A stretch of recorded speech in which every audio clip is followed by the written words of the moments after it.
على طاعتك وشكرك أعنا. mbokk yi asalaamaaleykum wa rahmatullahi taala wa barakaatuhu.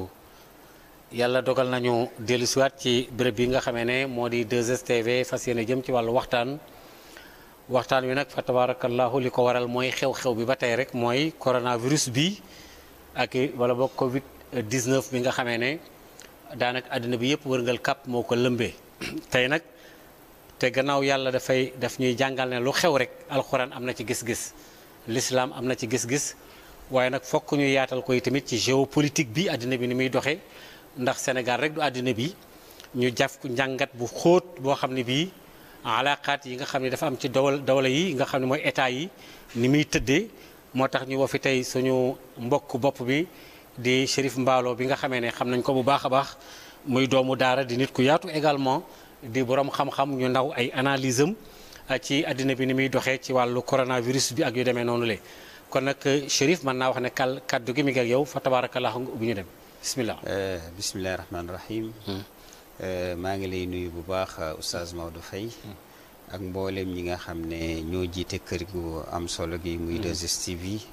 ak sunuy téléspectateurs yi nga xam ne ñoo ñuy suivre. di ñu déglu ak di ñu seetaan di am mbégte lool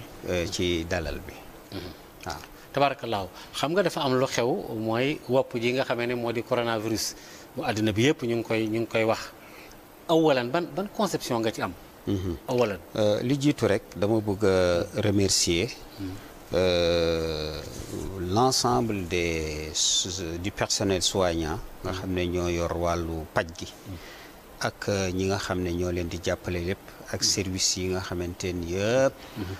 ñoo ci jàpp les forces de l'ordre ak l'État du Sénégal bi nga xam ne moo jël mesure barrières yi pour prévenir fexe ba nga xam ne ñu mën sensibiliser nit ñi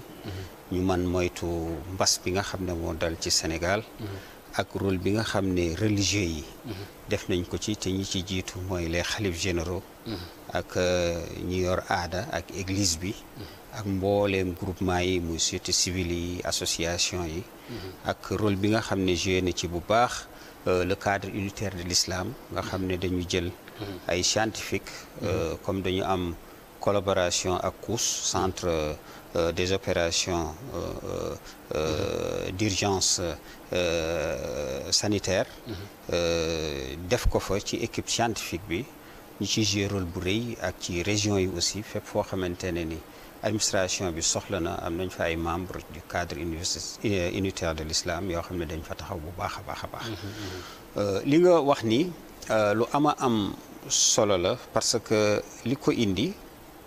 mooy benn loo xam ne mënuñu ko tudde être parce que pour ñu tuddee ko être muy maanaam loo xam ne lu nekk la il faut que ci moom li mu nekk mooy virus bi muy coronavirus benn molécule de protéine la maanaam ab morceau la boo xam ne amul sax cellule souche maanaam li tax ñu naan li nekk la luñ ko mën a téye muy loo xam ne bët mënu cee tegu loxo mënu koo laal te pour mu nekk il faut que mu dajeek benn morceau d'ADN maanaam que ce soit loo xam ne dafay dund muy te nag moom fu muy viser rek diir moom mooy ci bëli wala ci bakkan wala ci bët wala ci nopp muy ORL yi donc looloo tax mu doy waar bu mu ci touché nag bu mu ci laal rek dafay dund te bu dundee appareil respiratoire nit ki maanaam nit ki nu muy noyyee fi muy noyyee muy xetar yi ak yooyu moom lay téye mu nekk loo xamante ne ni lu doy waar la loolu nag du ñu ngi wax naan comme dañuy wax ci géopolitique am na ñoo xam ne dañu ne li ko indi mooy transformation bi nga xam ne nit ki def na ko lekk loo xam ne dafa jaaduwul loolu mu jural ko ñenn ñi ne ay réew yu am doole ñoom ñoo bëgg a dugg ci xeex ci beneen anamin moo tax ñu def ko muy guerre biologique moo tax nga gis entre Chine ak États-Unis ñuy sànnante kenn ku ci nekk naan yaa ko def mais généralement yi bu amee am na antidote. maanaam bu mbas mi am nañu garab boo xam ne defar nañ ko. moo taxoon nga gis Chine di demander Amérique ne ko dañoo bëgg nga wax ñu hôpitaux yi nga xam ne fa la antidote bi nekk. bu ko defee lii mën a deñ mooy bi nga xam ne Chine sonn na trop ci. mooy bi nekkee ci jafe-jafe yi exactement. souvent nag lii indi problème mu virus yi virus ak maanaam feebar guerre ak li nga xamante ne ni mooy xiif yooyu ñoo mas a ànd ak ci adduna bi cataclysme yi mooy fayadanaat yi mooy inondation ndox mi dugg ci kii ak yooyu parce que yooyu day renouveler aussi la vie. waaw à toute chose malheur est bon. est bonne donc ba nga xam ne léeg-léeg yooyu dafay indiwaat équilibre waaw ci dundu doomu aadama. parce que boo dee xool ci ñett yi nga xamante ne ni yu am solo la ci doomu aadama li ñu tuddee lithosphère muy maanaam alxilaaf al ardil soxri nga xam ne ci wàllu suuf si montagne yi li nekk ci kawam yi ci nga xamante ne ni mooy ci am solo ba ci plaque tectonique yi nga xam ne moo téye suuf si ak wàllu hydrosphère nga xamante ne ni ci wàllu océan yi géej yi fleuve yi lépp luy ndox mu séddalikoo ñaar ndox boo xamante ne liquide la ak yoo xamante ne forme solide la lu mel ni glacier wala banquise yooyu yëpp ak yi nga xamante ne ni dafa dem ci atmosphère nga xam ne benn couche gazeuse la dem ba ci am na yenn astre yu mu ëmb dañ ko menacé. waaw maanaam dañ ko nit ci jëmu boppam daf ko menacé ci lan ci déforestation maanaam àll bi ni mu meloon ñu dagg garab yi ndax ñett pour affaire pour bay tool wala urbanisation dafa fa ay kër wala ci wàllu exploitation minière mu amoon ay mbell yu ñu bëgg a génne ak yooyu loolu nag dafay indi problème ci biosphère bi. waaw te bu ko indee mooy maanaam li nga xamante ne noonu la ñuy dundee mu day menacer aussi li ñu tuddee li nga xam ne moom mooy la chaîne alimentaire. maanaam daf ci am yoo xam ne ci herbivore wàllu xob yi garab yi ak yooyu ak carnivore yi ci yi nga xamante ne ni. aussi voilà ak yooyu. waaye ci biir garab yi daf ci am garab yoo xamante ne ni ñoom dañuy dund dañuy produire. ñële war leen lekk. ñi nga xam ne ñoom ñooy ci faune yi ci fauve yi ak yooyu écosystème bi de manière générale loolu dafa menacé wu ndax loolu donc loolu moom mooy tax yi nga xam ne dañu waroon a lekk yenn virus yi léeg-léeg ak yi nga xam ne mën na nekk ay parasites pour dund doomu aadama léegi yooyu bu fekkente ne ni déforestation am na maanaam génn nañu àll bi yooyu ñëw dafay indi problème ci menace ba ñooñu dañuy mujj dugg ci mën nañu dugg ci nit mooy indi ci sida mooy indi ci Ebola parce que yooyu yëpp contact la entre njaay àll yi ak nit animaux yi ak yeneen yi nga xam ne moo demee noonu donc comme jinax yi dañu am njëriñ kaña yi dañu am njëriñ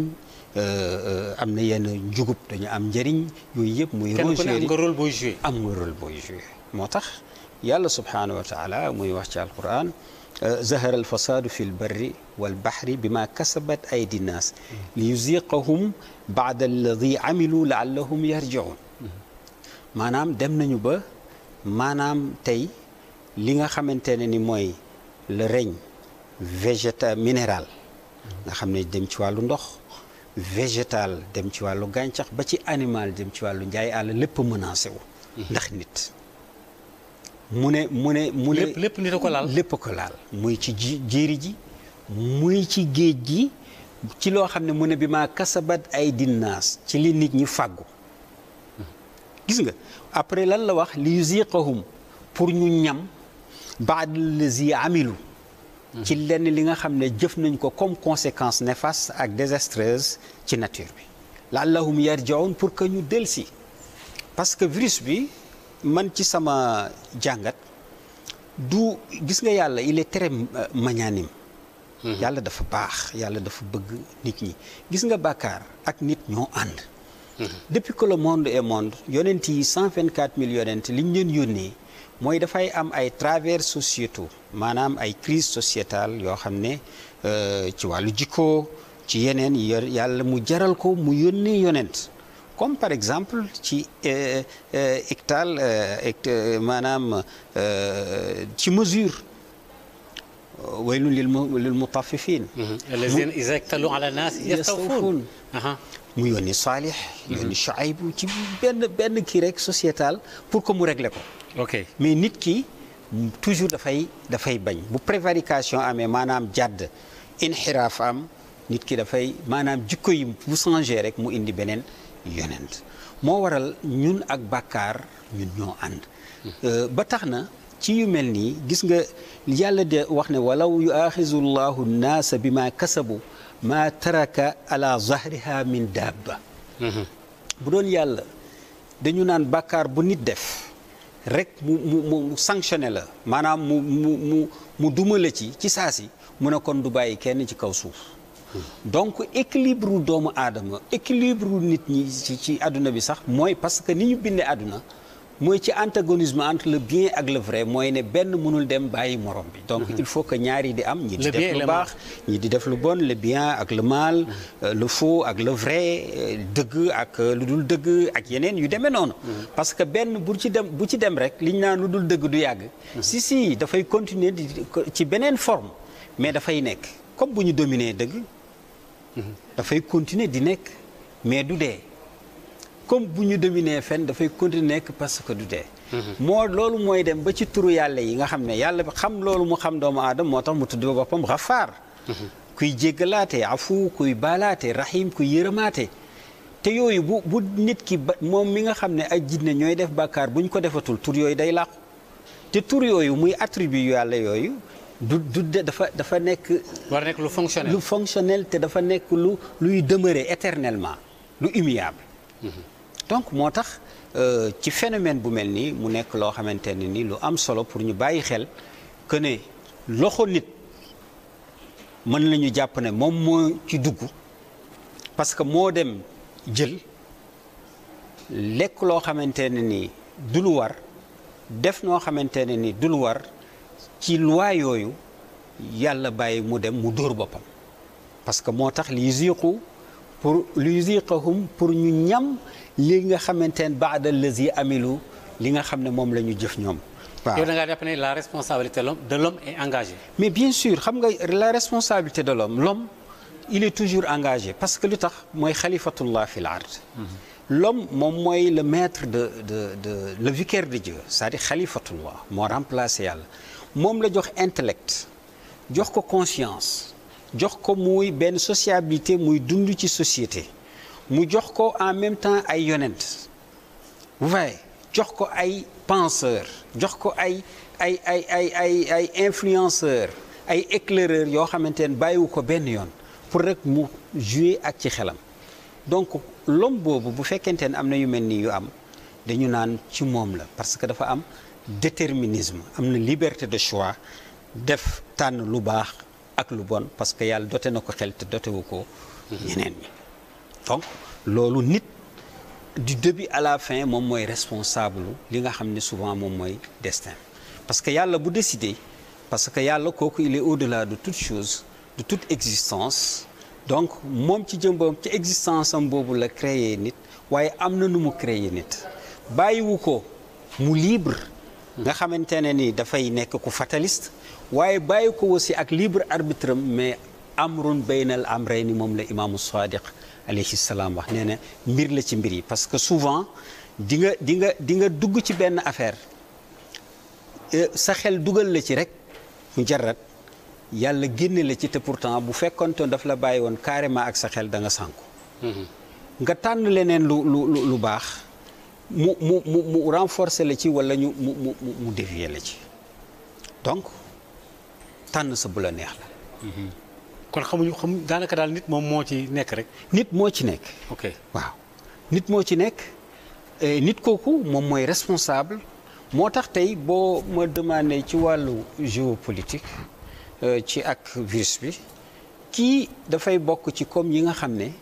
yu ko jiitu woon dans le monde te dina amiwaat après maanaam parce que monde bi léeg-léeg day soxla guerre wala kum fil qisaasi ayatun yaa ulil albaab.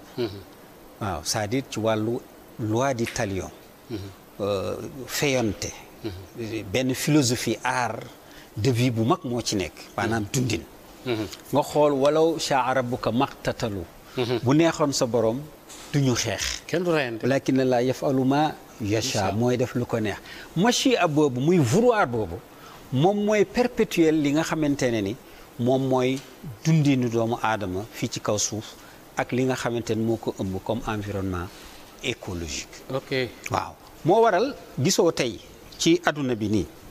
tey Cheikh Maodo monde bi demee woon na noo xam ne comme li ma wax sànq ci wàllu guerre wala famine ak yooyu xëy na bu ñu nee guerre dana nekk une guerre destructrice boo xam ne dafay yàq lu bare bare te yaakaaroon nañ ko ci weer yi ñu weesu rek ci golfe bi loolu amoon ba nga xam ne superpuissance yi pour ñu réajuster le monde mu am un nouvel ordre mondial mais loolu yàlla teg ko waaye gis nga dafa indi benn affaire boo xam ne dafa bëgg a yërmandeem la xanaa xamoo même yàlla buy menacer ñi nga xam ne toppuñu ko ci alquran yërmande la fo sorte de yërmande la inna allazina kafaru lahum azabun alim c'est-à-dire loolu yëpp dissuasion la maanaam fexe xëpp la pour que nga dellu ginnaaw waaw comme sa doom boo defee nii rek dinaa la def nii yërmande la pour bañ mu àgg ci loolu yàlla aussi ci day alerter ko exactement gis nga ci lii aussi genre lu alerte la maanaam Covid 19 bi alerte la bu jóge ci sunu borom mais comme nit ki moo ko def ci man à mon avis il faut mu ne nit ki il faut nga def introspection muy istibtaan nga delluwaat ginnaaw nga réfléchir nga xalaat yow yaay kan fan nga jóge lan moo la fi tax a ñëw ak fan nga jëm muy les questionnements d'ordre existentiel métaphysique philosophique religieuse yoo xamante ne ni da nga ko bëgg a am question te nit ki amoon na réponse yooyu parce que mais daf ko fàttelu wala mu négliger ko soofantal ko yàlla bëgg ko nga xam ne ak rythme bi nit ki di demee industrialisation bi ak nit ñi dem ci wàllu bëgg alal ba fàtte seen bopp environnement bi il faut que mu indi benn affaire boo xam ne bu dul woon virus gars yi dinañ ko gaaw a gérer mais loo gisul nu nga ko mën a kiwee problème la donc dafa mel ni yàlla daf ko indi le temps que nit ki reposé wu xoolaat ci boppam bu xoolee boppam comme ni ma ko waxee mooy kan ak yooyu bu dee ku am famille mu xoolaat famille parce que yàlla looloo tax a jóg nit ki famille moom famille ak société bi la collectivité bu nit kooku xoolee ko ak collectivité ni mu war a def ak soxnaam ak ay doomam ak ay mbokkam yooyu yëpp mu cloîtré ko mu fexe ba mu toog fenn pour mu mën a xalaat loolu delluwaat ci soxnaam delluwaat ci wax ak ay doomam xam seen psychologie xam yi ñu soxla parce que bari na ci ñoo xam ne tey yàgg nañu ci sëy yàgg nañu ci ay kër mais amuñu woon temps pour nekk ak seeni famille lan moo ko indi Covid bi moom moo indi dajale leen occasion wàllu solidarité ak entraide dimbalante taawun diggante nit ñi jàppalante kooku aussi tey la gën a am solo pour wane ne nit ki munul dem gis nga même ci géopolitique bi ñu daan mondialisation dëgg mi ngi doog a am ndekete le genre humain au-delà des religions ci wàllu diine ci wàllu waaso ci wàllu làkk ci wàllu couleur de peau maanaam kiiwu der ak lépp civilisation culture ñoom ñoo bokk benn la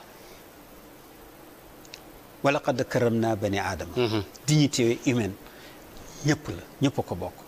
donc loolu moom moo tax tey mondialisation boobu mu nekk loo xamante ne lu am solo tey loo xamante ne tey moom la ñuy dund nga xool ci wàllu sur le plan sociétal aussi naka la ñu war a fexe ba jikko yi changé li yëpp ay possibilité la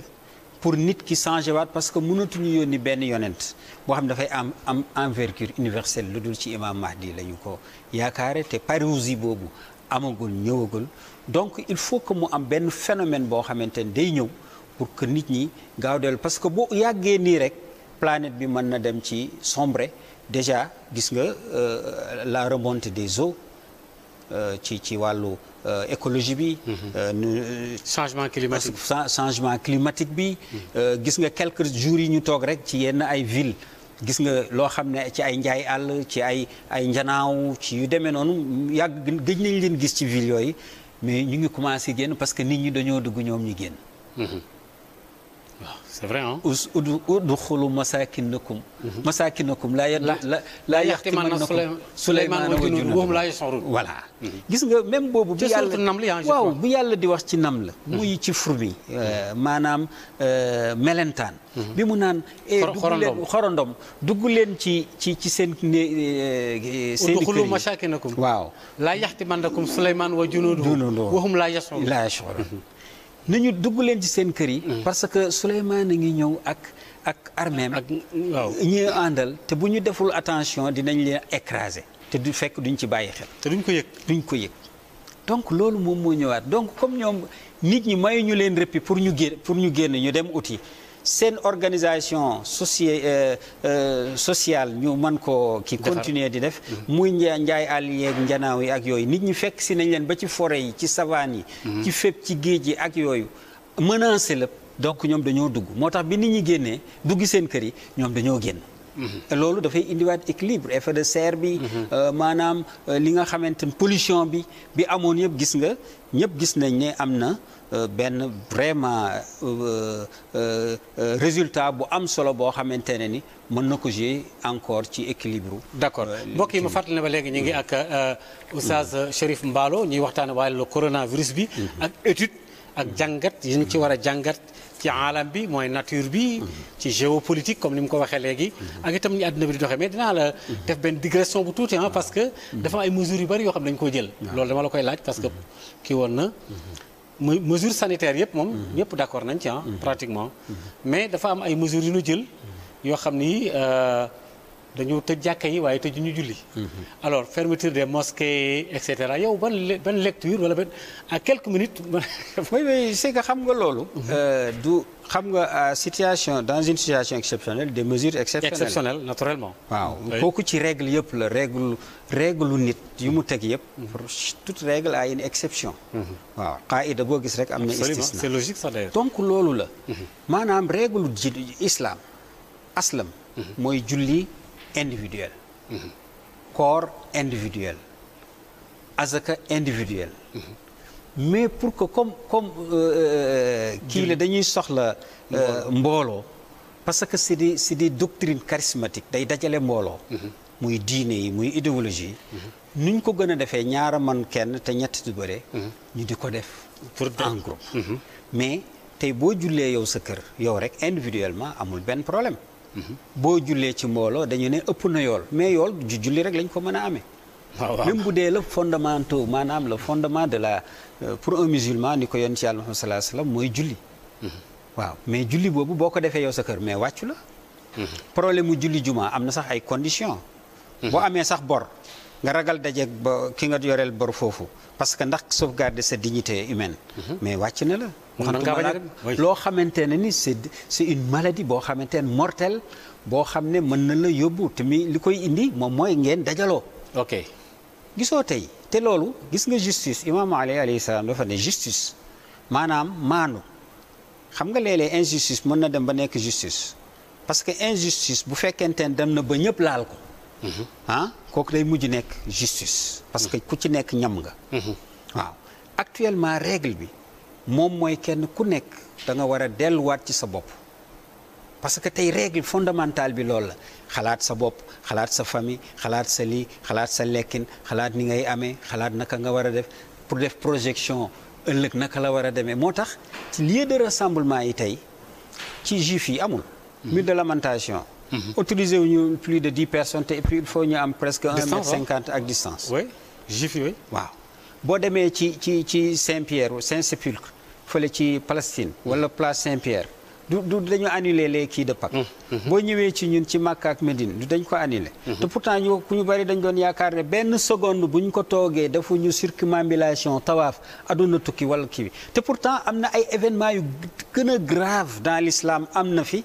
te loolu taxul mi ngi continuer yàlla ak musulman yi ak yooyu yàlla reyagul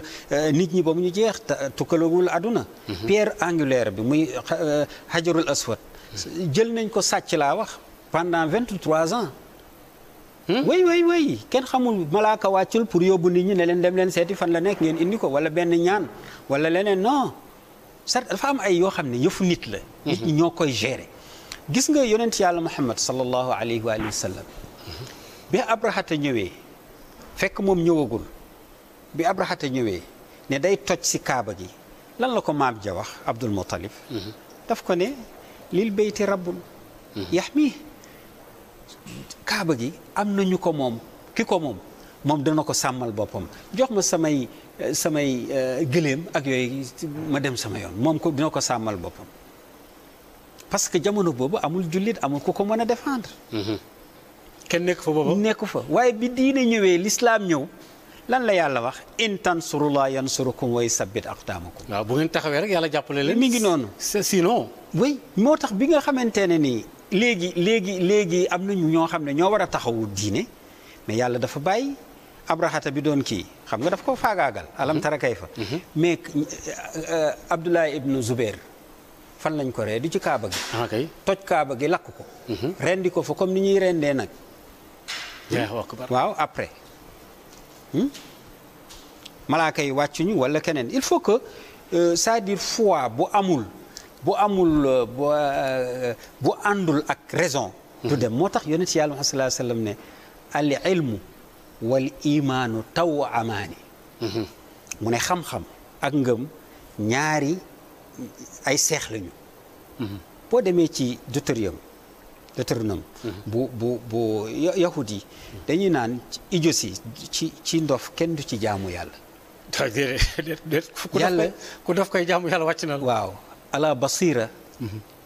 comme ni ko yonent yàlla sallallahu alayhi wa sallam waxee ci perception ci perspicacité ci clairvoyance la ñuy jaamoo yàlla. ci xam-xam. maanaam ci xel mu leer. donc rien de l'assemblement yooyu kooku c'est dans le temps et dans l'espace te dafay jeex te gis nga virus bi volonté doomu aadama nga xamante ne dafa dépasser les religions ci xam-xam la tegu dinañu arriver à bout. dinañu trouver traitement bu baax dinañu trouver vaccin bu baax te du yàgg parce que déjà il y a une quarantaine de laboratoire yoo xam ne kenn ku ci nekk ñi ngi ci. pour xool naka lañ koy trouver solution parce que adduna noonu lay demee. yow da ngaa jàpp ne li ma doon wax léegi ne responsabilité l'homme mas'uliyatul insaan. waaw day toll foo xam ne fii bu ñu fa problème bi ne lépp yàlla nañu ñaan mais am na foo xam ne fii d'accord ñaan baax na mais il faut nit ki tam wone li nekk ci boppam. xam nga dafa am discours religieux. discours religieux discours politique. waaw discours philosophique. mais naturellement. waaw coutumier ak yeneen. bokk na ci nag il est normal ku ci nekk nga jouer sa partition. religieux yi dañ naan bàkkaar la. politique yi ñoom dañu naan bëgg nañu changer pour xoolaat ci wàllu prospective naka la ñuy sunu dund naka la war a demee. créer guerre wala créer famine wala créer ay problèmes pour que ci wàllu économie parce que surtout c'est le néolibéralisme moom moo gagné actuellement naka la ñuy mën a avancer am de nouveaux marchés ak yeneen yu demee noonu. bien sûr. philosophe bi daf koy utiliser ak le sociologue maanaam mutation sociale yi nga xamante ne am na naka la nit ki di changer comportement am ak habitude am ci yenn yi face à certaines kii donc yooyu il faut que nit ki mu mën a am donc discours yooyu yëpp dafay wute ci société. ok donc loolu mënul ñàkk waaye ku yaakaar ne benn bu ci nekk rek moom ngay jox ne boobu la. boobu dafay te sans pour yeneen yi ànd parce que dafa am interaction ci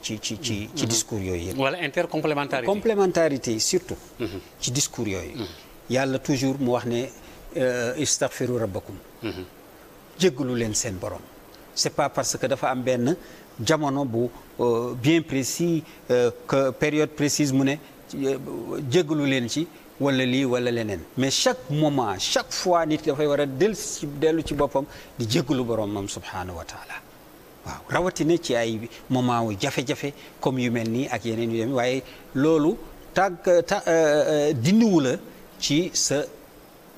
obligation bi nga war a def toujours en tant que nit di jéggalu sa borom du dellu ci sa borom. ok waaw donc loolu mënut a ñàkk. mënut a ñàkk ci dund bi la bokk c'est-à-dire il faut que ñu jëlaat diine dugal ko ci sciences sociales yi boole ko. pour nit ñi mën a gën a dégg diine mu am renouveau religieux. ok mu am réveil une nouvelle pensée. waaw une nouvelle pensée moom mooy dama kii contextualisation des textes. oui absolument oui des textes fondateurs de l'islam de la religion musulmane bu dee ci laay wax. waaw parce que nit ñi il faut ñu yeewu muy as-sahwu. il faut mu éveil am tanwir. il faut que réformation moom am muy islah in uridu illa al islah mastata'tum bu ko defee nahda mun a am muy renaissance intellectuelle culturelle et scientifique pour. mu mën a yëg quoi. waaw d'accord mbokk yi ba léegi ñu ngi ak Chérif Mballo donc ci wàllu géopolitique ak kuréel ma fàttali ne tam ba léegi ci Covid 19 bi ci la ñuy wax. di ko jàngat nag tomb par tomb ak ni àddina bi di doxee parce que ñun ñëpp wax nañ ci Covid 19 bi xam nañ la tawat la joo xam ne ji barrières yi ñu jël pour moytandiku tëral nañ ko raxas loxo yi jël ay masque bañ a dajaloo ci mbooloo et cetera mais am na yeneen it yu ñu ci war a tirer comme leçon alors nan nga gisee choc bi am. bon parce que au début chinois yi dañu attaqué américains yi comme li nga ko wax léegi américains yi kazalika le Moyen-Orient gis nga ni mu tëddee Iran li mu fay rey bari na trop en France Italie Espagne surtout Europe de l'Ouest mu nekk France Belgique Espagne Italie foofu moom li mu fay rey dafa bari loolu léegi nag américains yi yan nañ pekk wi alors que ñi Macron dégg nga li mu wax ci boru xaalis bi nan la ñuy demee gis nga ñi ngi tàmbali xalaat après coronavirus bon voilà. Mais maintenant dans cette situation-là où se trouvent les pays musulmans. non d'accord fi may njëkk sax mooy pays musulmans yi c'est-à-dire xam nga li yonent bi waxoon ñun dañu ko bàyyi fale moo tax ñu am problème waaw. ka masalil ximaari yaxmilu asfara. déet waay waaw parce que yonent yàlla Musaa salaam ay bi njëkk a wàcc mooy iqra jàngal. jàngal mooy éducation parce que ñaar ñoo yor société ñoo yor àdduna. mooy les normes. mooy maanaam loi yi contraintes yi. ak éducation wàllu yar te loolu mënul am munoo tere nit ñi digal leen lu dul da ngaa xam. iqra ñëw. mu ne man araada dunia fa alayhi bil ilm. ku bëgg àdduna utal xam-xam. wa man araada al axira fa alayhi bil ilm. ku bëgg alaxira utal xam-xam. wa man araadahuma ku bëgg àdduna ak alaxira fa alayhi bil ilm na ut xam-xam. utlubul ilma law fi siin bi siin dem leen ba même bu dee siin la ngeen uti xam-xam moment bi mu koy wax y'avait 14 siècles amul woon jullit foofu amul woon jàkka amul woon école waaye xam-xam bi lañ ci jublu. waaye bu moment boobu muy wax jullit ñi bu ñu comprendre woon dañu naan mais kii lu muy wax lii lan la fekk yonent bi prospective la doon def parce que ëllëg xam-xam parce que moment boobu la route du soi. du Chine fii lañ doon jóge Occident di dem foofu di jële ji. moo jiitu yonent Yàlla Muhammad sallallahu alayhi wasallam xam bi mu xam loolu moom moo tax mu wax loolu. léegi nag bu fekkente ne ni yonent bi nee na ut leen xam-xam la ca waxu la nga ut diine wala leneen. xam-xam rek la muy waaw. te xam-xam aussi comme ni ko ñenn ñi di waxee du xam-xamu diine rek yorul adduna. xam-xam yëpp ñoo yor adduna la preuve les médecins tey ñoom ñooy dicter leur loi. nitu diine yi nitu politique yi les diplomates. ak yeneen corps yëpp muy la populace dañu soxla tey les médecins. bu yonent yàlla Muhammad sallallahu alayhi wa sallam waxee ne al ulama warasatul anbiya borom xam-xam yi ñoom ñooy dono yonent yi kooku waxul rek xam-xamu diine. parce que tey les soignants muy médecins yi muy physiciens yi muy mathématiciens yi chimistes yi biologistes yi ak ñeneen ak ñi bu xam-xam yooyu yëpp kenn ku ci nekk yaa ngi participer. ci société bi ni nga ci war a participer pour développement am pour avancement am. waaye du ci diine rek parce que nit ki mën na dund sans mu am diine. mu am croyance philosophique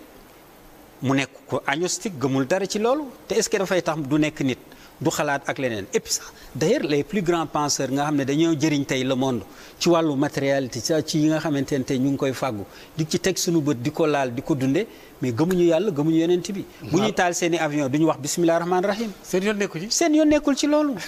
waaye incha allah ak yooyu yëpp. mais dafa baax pour nit ki ànd ak loolu. pour mën a mu dimbali ko. voilà mais malheureusement jullit bi nga xam ne nag moo waroon a nekk tey kuntum xayra ummatin uxrijat linnaas. yéen a waroon a diriger. ci wàllu xalaat de ça la direction morale intellectuelle et religieuse yéen a ko waroon a diriger parce que déjà joxe woon ngeen exemple ci ñoom Farabi. ci ñoom Ibn Sina ci wàllu médecine. ci ñoom Averroès. ak ñeneen Khwarizmi nga xam ne tey les algorithmes ci moom la jógee. algorithme bu amul ci traitement de test ni d'image du am tey ci algorithme les traçages numériques. ci lañ ko nar a awale pour les personnes atteintes du coronavirus. te loolu ci fan la jóge ci miraasu l'islam miraas. ci al-Khwarizmi ci la ko génne. gis nga ci wàllu les premiers 19 éléments de la chimie du Lavoisier moom moo ko génne. mais Jaabir al-Hayyan moom moo ko génne ci l'islam la génne ci yooyu mooy fondamentaux yi nga xam ne nee na ci ndox ak ci safara ci la électricité jóge tey ñu jël ko ci physique quantique moomale ko mu indi électricité bi fan la jóge origine bi du ci l'islam ci imaamu Sadiq alayhi salaam nga xam ne moo fi jàngal kale mais comme nag bu fekkente ne ni boo wàccee sa ànd boo dem mu fekk mooroom toog ci di def ci li mu ci war a def looloo dal jullit ñi léegi ci wàllu géopolitique bi kooku parce que liñ naan effet ak cause ñooy ànd toujours ak coronavirus bi yàlla bëgg na changer waat le monde du rek sur le plan sociétal social nit ñi changer delluwaat ci seen bopp changer ay habitude xoolaat seen bopp ñu xoolante seen biir joxante cër mais ci wàllu politique bi nga xamante ne moom mooy décider même loolu nga xamante ne tey bu la ci wàllu par exemple décision politique yi day dem ci wàllu culturel wàllu économique maanaam superstructure ci état yi ba ci film yi nga xamante ne da nga koy gis di ko seetaan nga xam ne bu fekkente ne am na comme américains yi dinañu fexe ba dugal ci ay images yoo xam ne toujours ñooy gagné. bu njëkk ba ay kakaboy bandi la woon Tarzan fii ñoom Black ak yooyu yu demee noonu tu vois dem ba mu affaire bi comment ci les kii de chasse roman yi dem ba ci film yi ak yooyu yëpp nga xool ci wàllu science fiction ci yooyu lañ koy awale yoo xam ne depuis 1981 lañ ko bind comme corona virus bi nii nga jekki-jekki ñu gis ko ci dëkk bi nga xamante ne ni defoon nañ ko donc yu mel noonu yëpp dafay war nit ñi ñu xoolaat parce que ni ordre bi di doxee teguwul ci yoon parce que lépp dafa tegu ci xaalis te du xaalis rek mooy dem te xoolal États-Unis mu nekk première puissance mondiale mu am d'abord ci biiram mënul am ay appareils respiratoires ba mu naan General Motors ak Ford nañu leen defar nga xool ci wàllu les lits d'hôpitaux yi système sanitaire bu Amérique moom moo défectueux maanaam ku amul alal bokkoo ci ku amul alal bokkoo ci vous voyez nga xool lu mel noonu donc bu fekkente ne ni lu mel noonu am na nga xool tey ci wàllu ñuy dem bay amuñu équipement yi nga xamante ne de protection muy ñi nga xamante ne ni ñoom ñooy les médecins aux États-Unis gants amuñu ko amuñu ay masque dem ba ci tarmago aéroport Chine masque yu waroon a dem Allemagne ak France ñu kidnappé ko foofu fay foofu ne États-Unis la jëm xam nga loolu lu doy waar la pour une puissance fermé maanaam frontière am ak Europe bi nga xam ne mooy profondeur stratégique am nga xam ne dañu am lu leen lié yu am solo ci wàllu OTAN ci wàllu économie ci wàllu lépp ci wàllu OTAN ak ci wàllu yëpp ba nga xamante ne ni yooyu dafay nekk loo xam ne lu am solo lu am solo bokk ma ñëwaat ci léegi bokk yi kon ma fàttali ba léegi ñu ngi ci émission bi nga xamee ne moo di yoon wi fii ci 2STV di waxtaane ci li nga xam ne dafa jëm ci wàllu coronavirus bi et d'ailleurs ñu nekk nag ci wàllu géopolitique bi également pour nit ñi xam ne kët tawat ji moom ni ko sëriñ bi waxee léegi am na ci loo xam ne li suñu borom bëgg na ci joxe ay leçons ñu war a xoolaat suñu bopp itam ak ci fànn yu bëree bëri kon ci yooyu nga noté noonu à part géopolitique bi am na leneen loo ci mën a toftal. voilà donc ci biir loolu. lu toll ni Amérique am problème boobu. France la même chose France yëpp li muy rëy 5000 la am ci wàllu yu équipé d'appareils respiratoires. 7000 ci yoo xamante de soins intensifs. xoolal le Grand Est. ndekete maanaam disparité bi amuñu doole boobu bañ leen di yóbbu Toulon kii Bordeaux ak Marseille di leen faj. gis nga ba ñu am problème de masque ñoom it. vous voyez parce que yooyu yëpp dañ ko délocaliser woon yóbbu ko lu mel ni Chine lu mel ni Inde ak yeneen pays parce que fa la coût bi gën a cher pour ñoom amatuñu problème boobu. bu ñu soxlaa rek day ñëw parce que am nañu logistique bi ak yeneen yu demee noonu ndekete yàlla xalaatewul defewul noonu. ci leneen lu tuuti. lay ñëw mu jaxase leen mu changé système bi nga xool Italie ci meilleur système sanitaire yi Europe la am nga xool Espagne la même chose tu vois EHPAD yi nga xool mag ñi nga xamante ne ni dañu leen fa defoon même ventilateur amuñu ko. gis nga ci ay superpuissance ak yu demee noonu moo waral il faut que jeu bi changé parce que du ma am doole ba pare ma mel ni comme ko amul doole. parce que rapport de force yi dafa war a changé moo tax gis nga Chine moom la njëkk a dal mais lan la Chine def pour wane sa bonne volonté ak préparate maanaam mu nekk une puissance boo xamante ne ni de secours dafa dem dimbale Italie. dimbali jàppale na Italie bu baax même Canada aussi Iran Canada ak yooyu yëpp alors que États-Unis moo ko war a def mais États-Unis dafa couper frontière am yi ne bu benn avion jógeti Europe dañu taxaw fi ñu nekk léegi bu menace jóge woon tey ci Russie wala ci Chine contre l'Europe kan moo koy dimbali kon solidarité bi nga xamante des 27 muy Union européenne bi nga xam ne moo waroon a am actuellement les pays du Nord lu mel ni comme Norvège Suède Danemark ba ci Allemagne les Pays-Bas dañu am problème ak les pays du sud de l'Europe muy France Espagne Italie ci wàllu dimbali leen parce que nee nañu ñoom duñu partager ak ñoom les coûts ba dem sax bay naan dafa am problème de génétique parce que ñoom européens yi seen génétique yu nord yi dafa xaw a mel dafa wuteeg yu sud waxantuma laa nag bu doon ak la ci ñun donc léegi foofu nag ngay gis acte yooyu Chine def Russie def ko mais aussi Cuba bi nga xam ne dafa yóbbu ses médecins aussi en Europe pour dimbali européens yi loolu yëpp ay rapport de force la yuy changé yoo xam ne day wane ne actuellement ñi ngi assister c'est-à-dire ci déclin ci puissance ak émergence de nouvelles puissances oui waaw yoo xamante ne ni dafa war a taxaw te boo dee xool ci wàllu maanaam géopolitique bu ñu doy xool ci maanaam ci puissance d'abord li jiitu moom mooy localisation maanaam fi mu nekk ak maanaam localisation géographique am superficie am démographie am mooy taille population ak yeneen yooyu climat bi ak li nga xamante ni mooy topographie am mais également matières premières yi ressources humaines am ak li nga xamante ne mooy avancement technologique am te yooyu boo dee xool mi ngi ci Chine boo dee xool mi ngi ci Russie mi ngi ci Inde mais Inde boo gisee ñaari pays yële ñu gën a gaaw pour mën a occuper la place parce que ñoom affaire bi dafuñu prospective affaire bi daf leen bett mais mën nañ ko jëlaale bu doon dañoo def pacte kooku mën na faire face à l'Europe à l'Occident te xam ngeen Union européenne boo moytuwul ci éclatement la jëm waaw en tout cas il y aura des conséquences dinañu ne dina am dinañu ne voilà non il faut une réformation mais dina difficile trop parce que 75 ans après depuis la fin de la Seconde Guerre mondiale yi prévaloir mooy la politique le néolibéralisme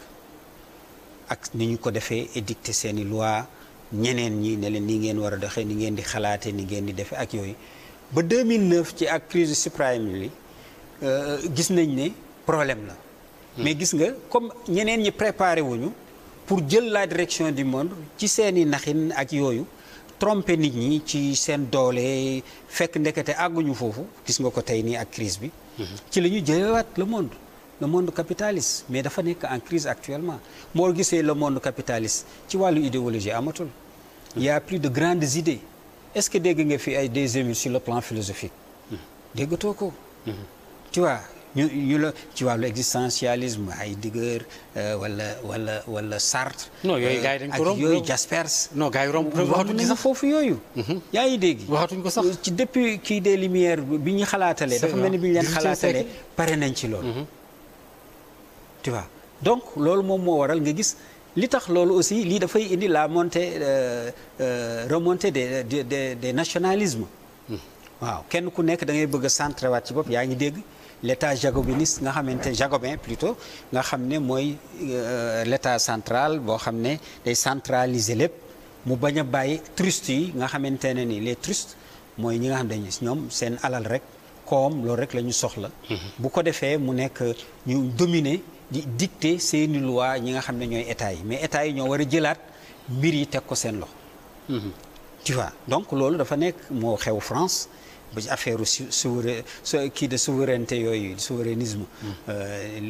moo tax les partis populistes am doole en Europe donc yooyu yëpp c'est à prévoir que ne implosion dina am yi donc dinañu redistribuer les cartes musulmans yi malheureusement duñ ci bokk parce que xam-xam bi ñu war a am amuñu ko préparé wuñu amuñu stratégie. waaye ñi ko nar a am yi c'est la Chine. ak les États-Unis d'Amérique la Russie. États-Unis moom boo moytuwul dana am problème parce que même ba ci maanaam ci wàllu xalaatin lu dul ci mondialisation par ce qu'on appelle les moyens de communication l'éthique ak yooyu transport ak yooyu développé nañ ci. tu vois mais ci mondialisation politique dañ ci am problème parce que dafa am ay disparités yu mag dafa am des règlements ci maanaam li nga xam ne jokkoo yi loolu la waroon a am. noonu la waroon demee malheureusement. alors donc kon quelques minutes moo ñu dese imam donc jàpp nga ni kon Covid 19 bi. war nañ ci war a tirer ay leçons. il y aura forcément des conséquences. oui bien sûr. foofu les deux. waaw les deux dafay am parce que d'abord même ci Afrique. déjà. lii dal ci monde bi mooy dal Afrique parce que Afrique aussi il faut que ñu nekk benn muy l'Union africaine mu fexe actuellement ci nouvel ordre bi fexe intellectuels yi les universitaires ñu jox leen kàddu gi ñu génn ñu wax ñu nekk des influenceurs. mais l'Afrique a connu ce qu'on appelle fuite des cerveaux malheureusement am na benn migration de nos intellectuels forts qui sont en Europe présentement. voilà ñu fa jàngale aux États-Unis et tout. waaw mooy carriéristes yi. ñooñu dañoo waroon a ñëwaat fexe ba nga xam ne Afrique bu ñuy séddale bii di ñëw lu mel ni Nigéria ak Afrique du Sud pays africains yëpp bootu seen ginnaaw ñu am kàddu fépp foo xamante ne ni décideurs yi dañ fay teew. ça sera très difficile. waaw. tu vois te loolu mënul am lu dul ñu bu ci waroon def prospective te sérieux ci parce que actuellement bu dee pays France ak États-Unis wane nañ seen limite faaqidu shay'in laa yu'tihi garab bu la sutul du la may ker tu vois donc ñun ñoo war a góorgóorlu tey ci wàllu Sénégal ci wàllu recherche yi rawul li mu def mais buñ ñu joxee ay moyens moi je sais bu ñu joxee ay moyens sénégalais yi dinañu def lu am solo. non ils sont forts les médecins. donc moo tax léegi politique yi dañu war a góorgóorlu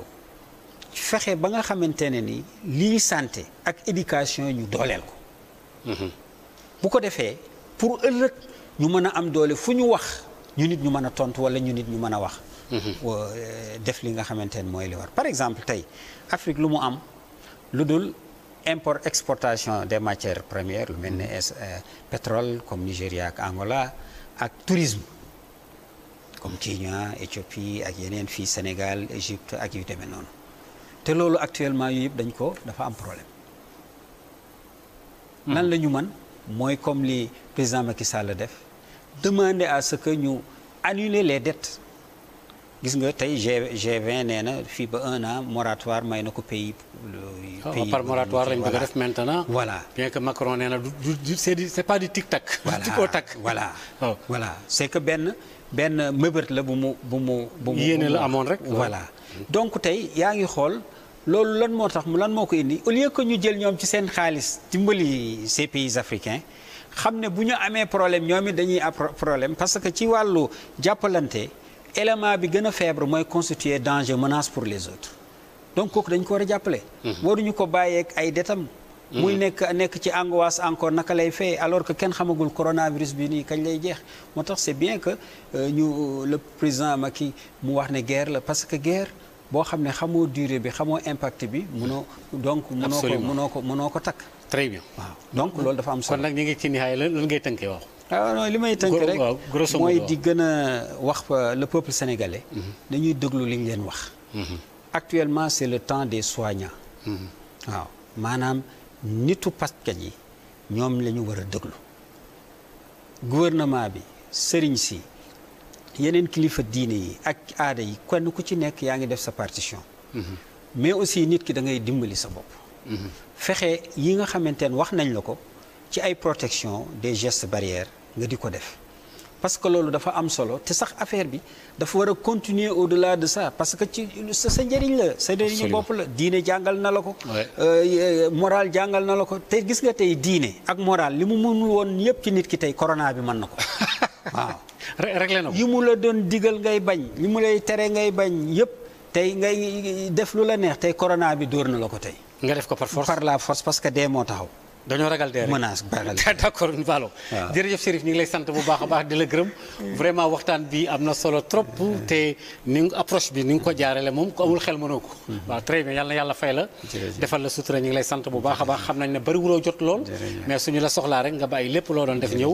ñu ngi lay sant bu baax a baax di la gërëm mbokk yi ñu doon seetaan tam ñu ngi leen di sant bu baax a baax di leen gërëm kon nag li imam bi wax mooy ñëpp nañu déglu médecin yi déglu ay directives yi nga xamee ne joxe nañ ko bàyyi raj-rajloo bi chef de l'État le président Macky Sall li mu digal nit ñi itam digalaale ko boppam parce que moom ci Sénégalais yi la bokk ndax am na njaboot ñun ñëpp ñu ànd ci di xaccandoo di dóorandoo su ko defee yàlla indi yërmandeem ñi fab coronavirus bi jàggi ko ruur yàlla na ko fi yàlla jëlee wasalaamu aleykum wa rahmatullahi taala wa barakaatuhu jërëjëf imam macha allah